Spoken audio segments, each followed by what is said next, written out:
I've seen enough. Whether he plays in Arizona or not, Najee Thompson has to make this 53-man roster. Let me break it down on the Locked On Vikings podcast.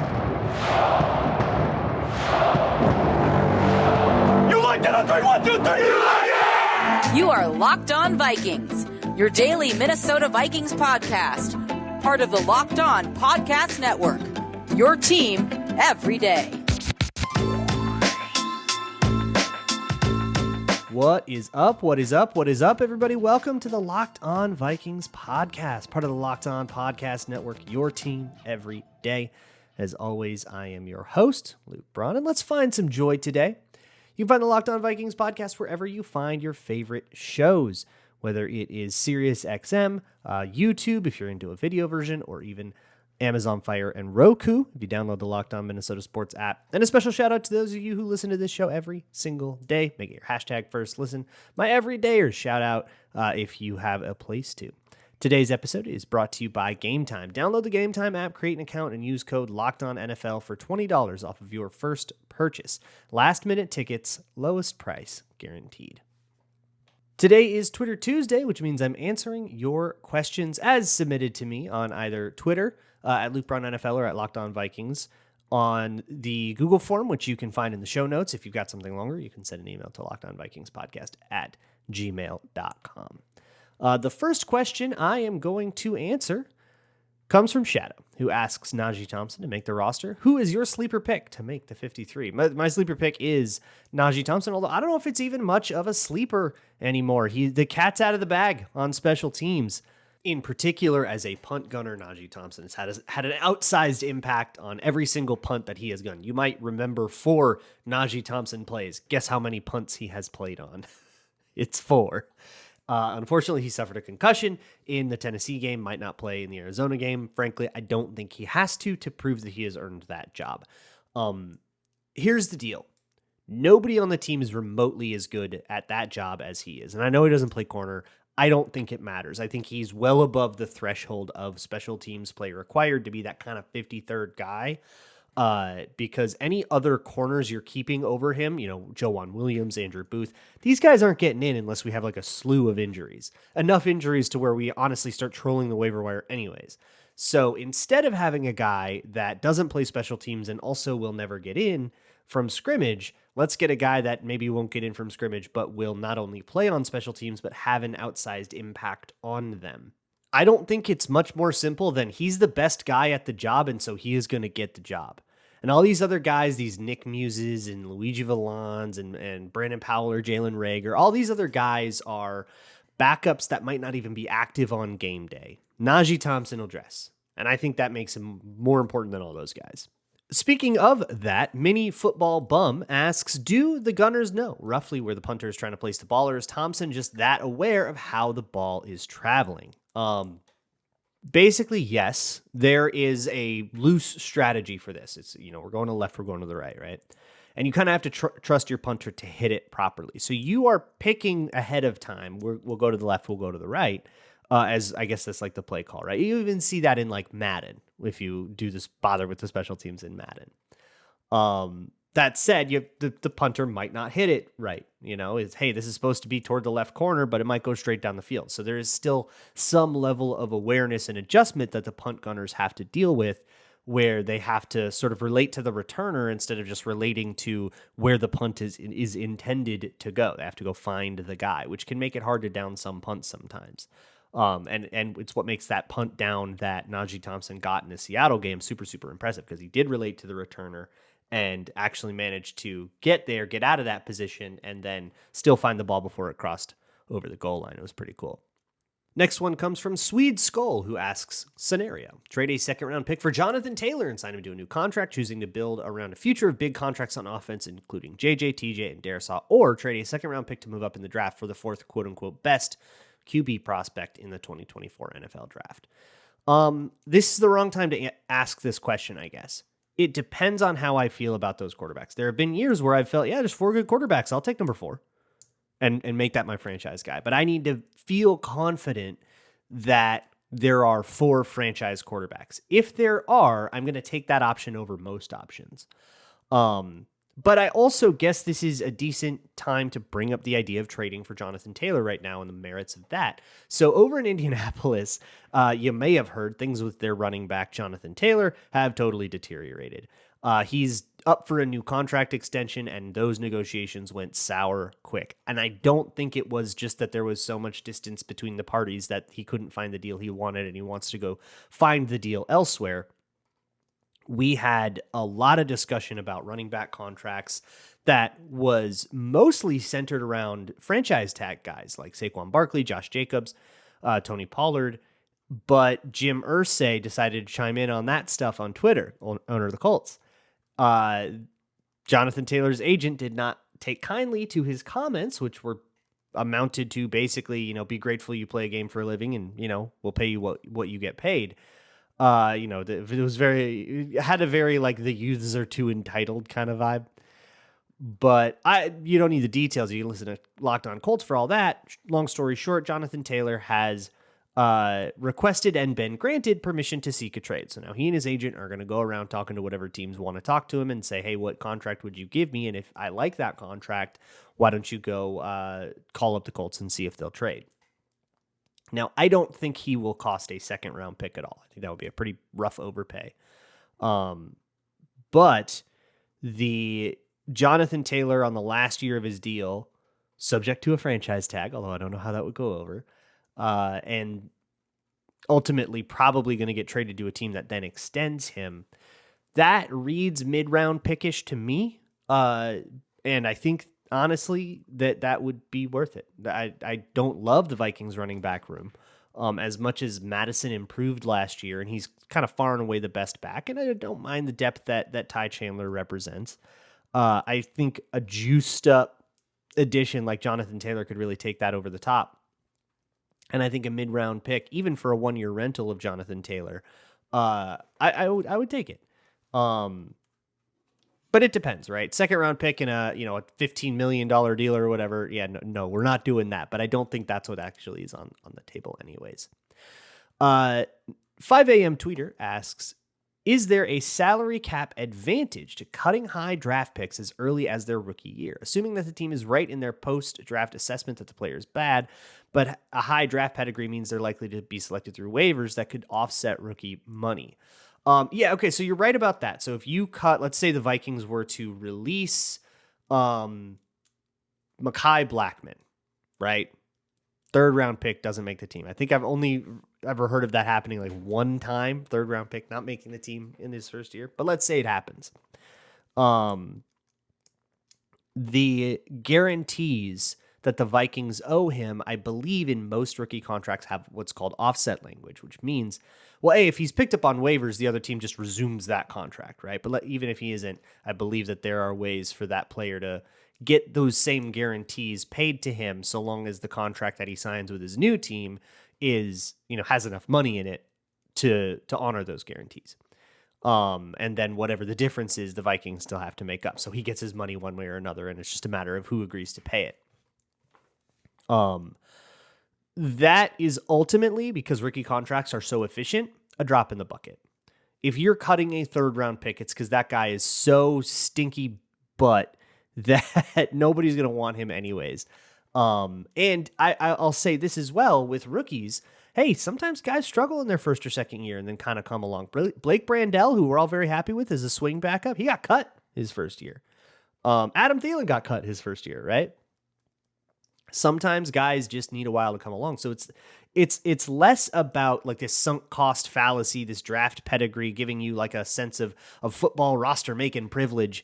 It's more that, if you look at a guy like Andrew Booth who's struggling, but hey, we saw something in him. We knew he would be raw. We didn't expect him to be really, really good right away. And injuries also are a part of that discussion, both a reason for his development being slower, but also a risk factor that we kind of bought into. Either way, with Booth, it would be kind of weird to pick up a raw player, and then when he plays poorly because he's raw, you go, this guy stinks and cut him, right? Like there's a developmental plan. There's got to be a plan here. And if he falls so far behind that plan that you go, okay, this is never going to work out, then you cut him. That I know that's not necessarily what you were saying. I kind of got off track there, but that's where we're at. I'm going to keep perusing all of these questions in a little bit, but not before I talk to you about game time. So my dad and I are going to be taking a trip to Vegas this year to watch the Vikings-Raiders game. Should be really fun. And we've got a group of 5 people with us. And even though it's August, and I think that game's in like December, we had a pretty tough time finding 5 tickets next to each other. It was kind of stressful. It felt like suddenly we were in a hurry because if we do find a group, we want to get them before they're all snapped up. And we're like so far in advance that we have to, plan these trips out. It kind of sucks. It's stressful. And it shouldn't be that stressful to go find tickets to a game or an event or whatever. That is where Gametime comes in. They have their flash deals and easy to find tickets for every kind of event, whether it's a sporting event, basketball, baseball, whatever, music, comedy, theater, and they've got killer deals on last minute tickets and their best price guarantee. So you can stop stressing over the tickets and start getting hyped for the fun that you will have. That game time guarantee means that you will always get the best price. And if you find tickets in the same section and row for less, Game Time will credit you 110% of the difference. And you can get images of your seat before you buy, so you know you're not stuck behind a pillar, and they're sent directly to your phone. So you're not trying to scroll through an email or whatever. It's already all set up, and you're not bumbling around with your phone while you're trying to get through the door. Download the Game Time app, create an account, and use Locked On NFL for $20 off of your first purchase. Terms apply. Again, create an account and redeem code LOCKEDONNFL for $20 off. Download Game Time today. Last minute tickets, lowest price guaranteed. Moving right along with this Twitter Tuesday episode of the Locked On Vikings podcast. Thank you all so much for making this your first listen of the day. If you want to learn more about, say, Najee Thompson, you can go to patreon.com/LukeBraunNFL, where I did a Najee Thompson punt, gun, and breakdown. And I actually put that one up free for everybody to watch. So you can come right in and watch it. You don't even have to join. But I would appreciate it if you did. And most of the time, you'll get early access, which means you'll be able to watch the videos as they come out instead of having to wait until after the next game. David Whiting says, how has Jaquelin Roy's camp been? He didn't suit up for the Titans game. Does this mean he's already got a spot on the depth chart, or has he been out with an injury? He's been out with an injury. I do think, he's been running pretty consistently with the second team, so I do think he's made his way onto the roster. I would love to see him do more versus the Cardinals, and I do believe he is back now as of Monday's practice. Ruben Frost asks, do you think there's a situation where both Pace and Asamoah start, or is that too light of a linebacker core for Flores, with Belichick schemes often valuing big boys at linebacker? So I've explained this a couple other times on the show, but I'll say it again. There are different jobs for linebackers, and there's not just 2. That's what I'm kind of learning about Flores' defense, even though it is a 3-4, and we're talking only inside linebackers. That usually means that there's 2, and it would be, Hicks and Asamoah. But there's also, nickel package linebacker, nickel package will linebacker. That is, or nickel package Mike linebacker, Mac linebacker is what they call it. Those sort of rotational roles can change. On 3rd and long, you don't want Jordan Hicks on the field. On 3rd and short, yeah, you might want a beefier guy like Hicks on the field. And having access to all of those tools, again, more tools in the bag, more options can help you be more efficient on the whole, even if those guys can't all be on the field all at the same time. That's okay. So yeah, I think there is a situation where Pace and Asamoah are the linebackers, and that situation is passing downs, dime packages, nickel packages, or well, not dime, because there's only one linebacker on dime most of the time. But 4 wide, 3 wide, speedy teams, that kind of thing. Get Quackin' asks, what is your over-under on Pace sacks? So I was looking this up because I was like, what's a good number of sacks for a linebacker? And I thought of Anthony Barr 2015, right? That was like a Pro Bowl season, phenomenal season for Anthony Barr. And he got 4 sacks in that one. Now, 4 sacks. So I'll say that's the gold standard, is 4 sacks, you had a phenomenal year. So I'll put the over-under at 1.5. I think if he gets 2 sacks on a blitz, that's killing it for a linebacker. If he gets 3, that's phenomenal. If he gets 4, we're talking about, a defensive rookie of the year candidate. So 1.5 feels like a responsible over under. And for my money, I'm taking that over. Old Norse asks, is the KOC/Phillips offense innovative in any particular way, or do we just have JJ so mundane things work pretty well? I mean, I guess it depends on your idea of mundane. Here's the thing. Here's the secret. In NFL offenses, nobody's original. Nothing. McVay, not original. Kyle Shanahan, taking stuff from Alex Gibbs in the 90s and just maybe adding a little bit of extra sauce to it. That's kind of it. Nothing is original. Everything is copied. Everything old is new again. One of the great stories of innovation in recent NFL history, and I'm using recent fairly loosely. If you remember the Tony Sparano Wildcat year, that 2008 Dolphins team, they got that from tape in the 40s. Everything old is new again. Nobody comes up with new ideas. They just steal old stuff and realize what'll work, and they come up with interesting ways to get to those ideas. So, no, I think in the sense that you're asking, no, they're not making up anything new or anything like that, but nobody is. What O'Connell does that I think worked really well last year, in the passing game at least, was having a lot of different ways to get to his core concepts. The illusion of complexity, a very McVay slogan. You'll hear O'Connell talk about it all the time. Kwesi will talk about it all the time. McVay will talk about it all the time. But the idea of, hey, we're going to run a whole bunch of play action, keeper, flood. So roll out, bootleg, flood. Very staple play, and it has been for basically the whole time Kirk Cousins has been in Minnesota. But there's a whole bunch of different formations to run that out of and motions to do beforehand and all this other stuff. And I think the way that it uses spacing is just really, really efficient. And I think you get more interesting insights if you look at the way O'Connell sequences from one play to the next. If you look at each individual play, the situation, what those plays are supposed to do, rather than saying, oh, this is this, really super new, innovative thing that defenses just don't know how to deal with yet. The Vikings are running an offense that 20, maybe 25 teams in the league are running now. It is everywhere. And it is everywhere for a reason, because it's really, really efficient. Those 25 teams are not the worst 25 offenses in the league. They're some of the best off. I mean, Kyle Shanahan, right? The Eagles do this. The Chiefs do, I guess, their own kind of strange version of this. 3 out of 4 teams in the NFC North are running this stuff on offense. The Vikings and Packers on offense, I bet their playbook is 85% identical. And the Bears are doing their version of that. It's the Lions are kind of out in their own world doing their own thing, which they're very proud of, and I guess that's fair. Having Justin Jefferson helps a lot of that stuff, but really it determines other decisions for you. Hey, where should we put our best player on this particular play? Where should Jefferson go on this particular play is sort of, well, the first read is the slot, so let's put him in the slot. So you're making those kind of decisions based on Justin Jefferson. But I think you're driving at something a little bit more judgmental on, evaluative, I guess, on Kevin O'Connell as well. Is he a good play caller, or does he just have JJ? Look, he's running an offense that works, that everybody's using, and is a classic for a reason, It's like saying, hey, is that chef really good, or did he just make pizza? It's like, man, everybody likes pizza, and why would you want him not to?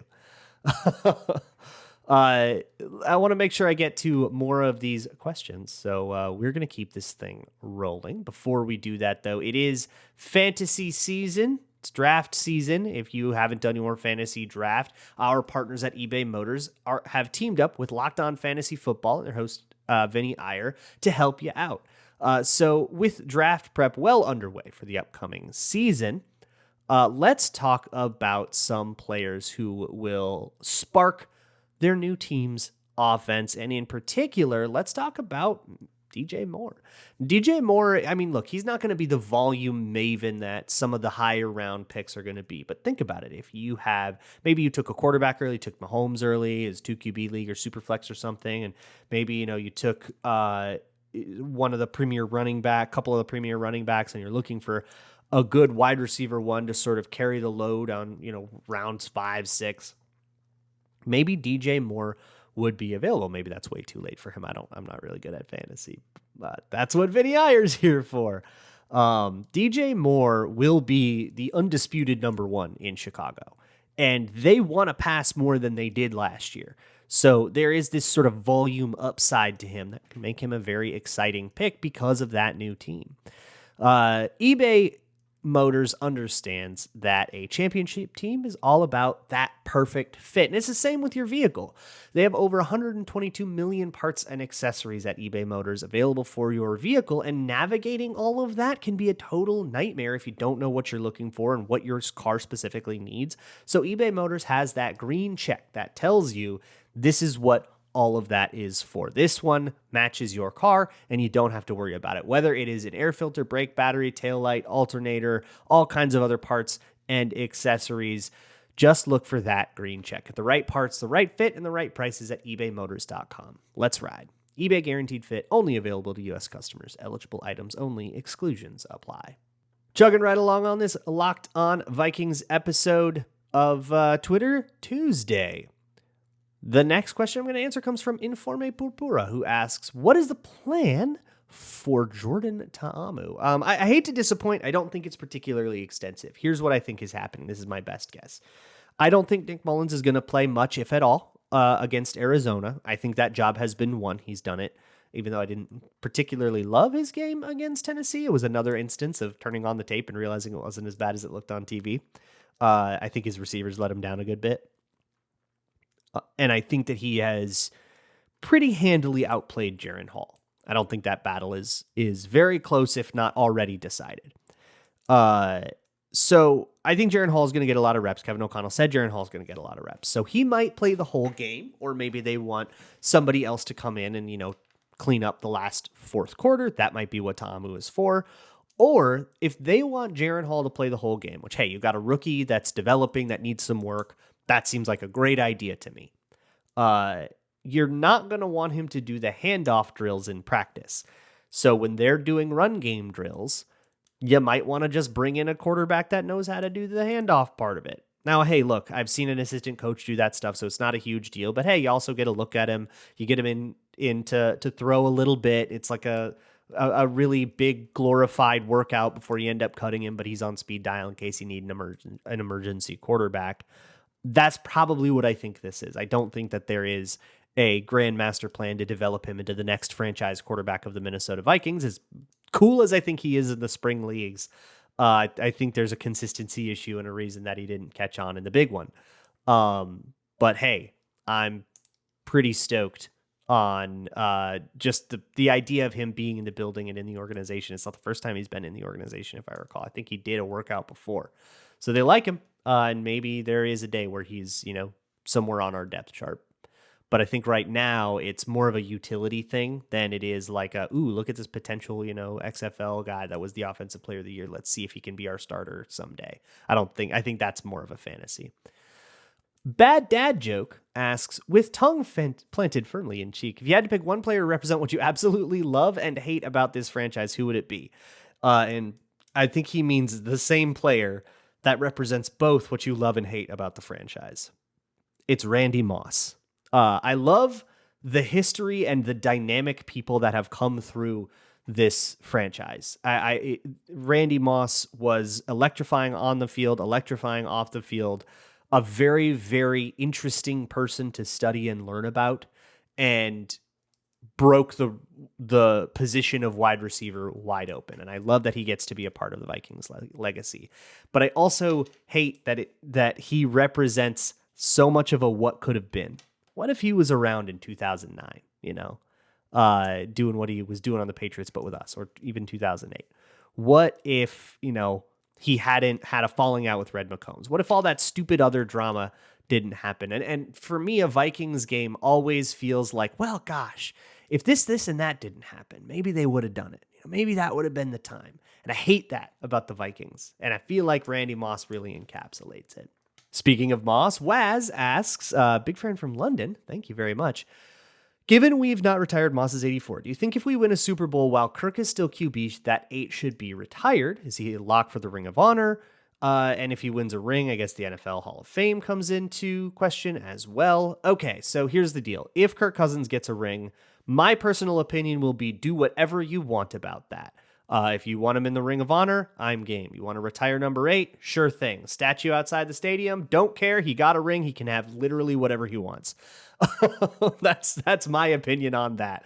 You be the guy. Like, if I were an Eagles fan, yeah, I would have a shrine to Nick Foles. I don't care that he was a backup and that he only really kind of played those couple games. It wasn't really part of the whole legacy of that team until the very end. Nobody cares. Ask any Eagles fan. They look at you like your head is screwed on backwards if you started asking that kind of question. So yeah, sure, do whatever you want. Here's what I will say, though. I think they're done retiring numbers. I think they've retired enough numbers, and they're going to start running out if they retire more.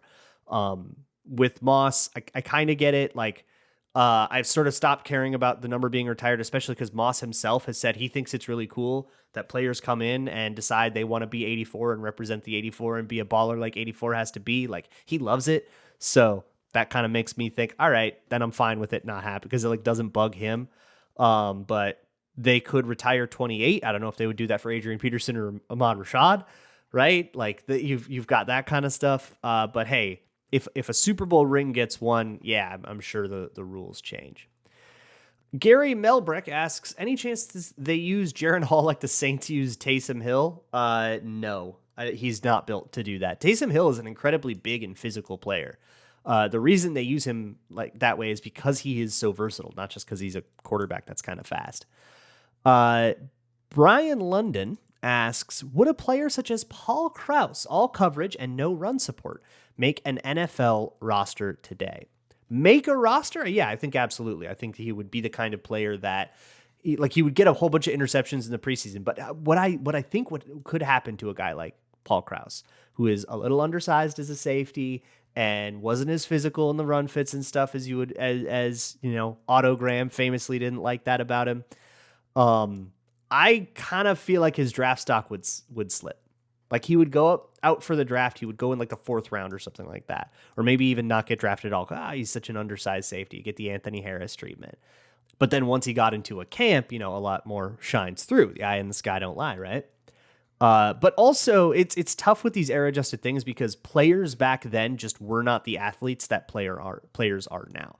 If you had Paul Krause in his prime when he was coming out of college, go do an NFL combine, he probably wouldn't score nearly as good of an RAS if you don't era adjust it. So all of these questions about, hey, what about these guys from the 70s if you transported them to now? They're not necessarily the same caliber of guy that we're used to, and that's just because of how the league has grown in ways that I'm not going to go into depth on. Let's wrap this out with one from Easy Cheese Wizard, who asks, knowing that you took inspiration from John Boyce with your Vikings doc, how are you enjoying John's presentation of Vikings history so far? Boy, do I have an announcement for you. We're going to talk about that. John and I already recorded the interview, and it's releasing tomorrow on this very show. So I had John on the show, and we are going to talk a little compare and contrast. His 4th episode comes out today, I believe 8 Central. Is when it drops on YouTube, and you can be there and actually live chat with the Secret Base guys, or just catch it later on YouTube if you want. You can of course watch my entire documentary on my Patreon page, patreon.com/LukeBraunNFL. You don't have to sign up or anything; it's all totally free to watch. Although of course I would appreciate it. So we talked a lot about exactly that, how our approaches were different, how I'm a fan of the Vikings and he is not a fan of the Vikings. He's just an endeared outsider is kind of what I call them. And we had a really, really cool conversation. I can't wait to share it with you. But to answer your question, how do I like it? I love it. It's awesome. I wanted that to exist. That's why I made one of my own, because I wanted there to be a documentary like that on the Vikings. And now there's one exactly like I wanted there to be, instead of one that's like what I was inspired to do, but ultimately was my voice.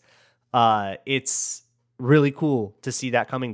The thing in the 3rd episode, there is a really cool bombshell. I'm not going to spoil it. There's a really cool bombshell in the 3rd episode of John's documentary about the Drew Pearson push-off game, and that play in particular that I can't believe nobody has griped about before. I honestly cannot believe that. I feel like nobody noticed, and that's just wild to me. But hey, there's enough legendary moments in sports where there's going to be some weird stuff about him. I will see you guys all tomorrow with that conversation. Super, super stoked to share it with you. Maybe some insights from the offensive half of the tape as well. I owe that to you guys. So a lot of cool stuff coming down the pipe this week. I will see you all tomorrow. And as always, Skull.